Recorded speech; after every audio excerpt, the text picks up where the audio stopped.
was 27 years old, I left a very demanding job in management consulting for a job that was even more demanding, teaching.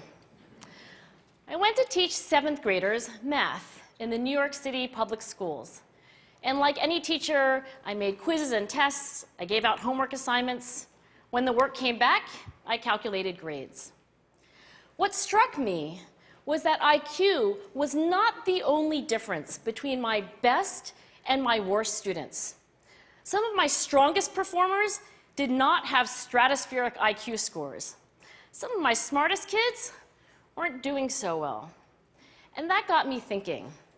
The kinds of things you need to learn in 7th grade math, sure, they're hard. Ratios, decimals, the area of a parallelogram. But these concepts are not impossible. And I was firmly convinced that every one of my students could learn the material if they worked hard and long enough.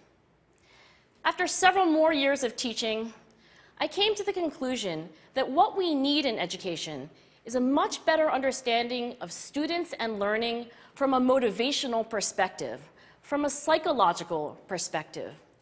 In education, the one thing we know how to measure best is IQ.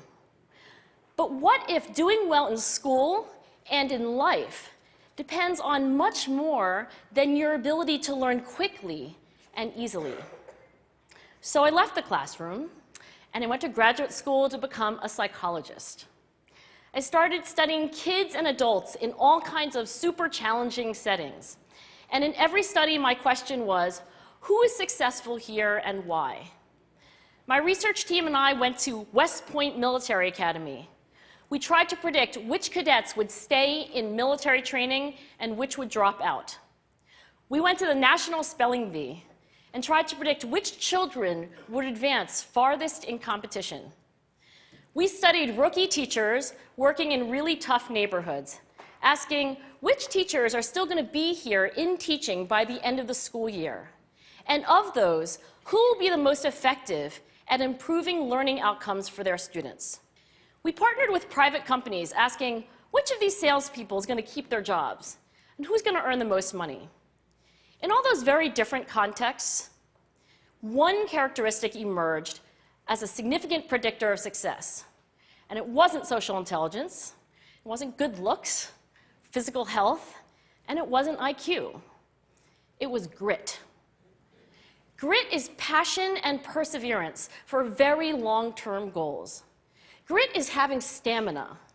Grit is sticking with your future, day in, day out, not just for the week, not just for the month, but for years, and working really hard to make that future a reality. Grit is living life like it's a marathon, not a sprint.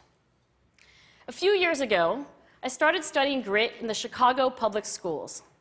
I asked thousands of high school juniors to take grit questionnaires, and then waited around more than a year to see who would graduate.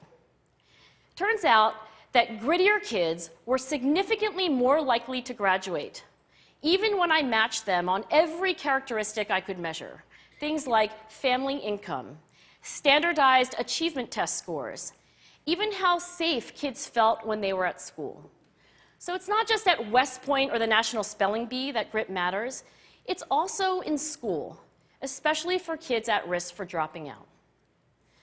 To me, the most shocking thing about grit is how little we know, how little science knows about building it.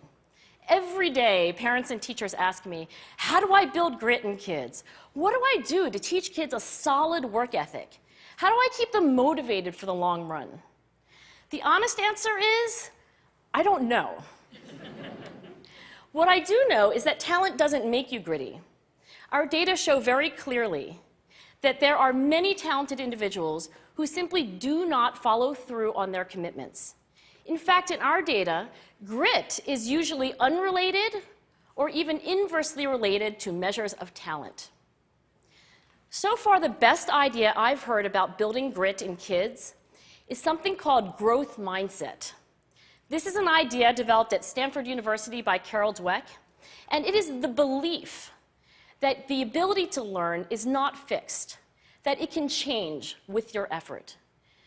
Dr. Dweck has shown that when kids read and learn about the brain and how it changes and grows in response to challenge, they're much more likely to persevere when they fail because they don't believe that failure is a permanent condition. So growth mindset is a great idea for building grit, but we need more. And that's where I'm going to end my remarks, because that's where we are. That's the work that stands before us. We need to take our best ideas, our strongest intuitions, and we need to test them. We need to measure whether we've been successful, and we have to be willing to fail, to be wrong, to start over again with lessons learned. In other words, we need to be gritty about getting our kids grittier. Thank you.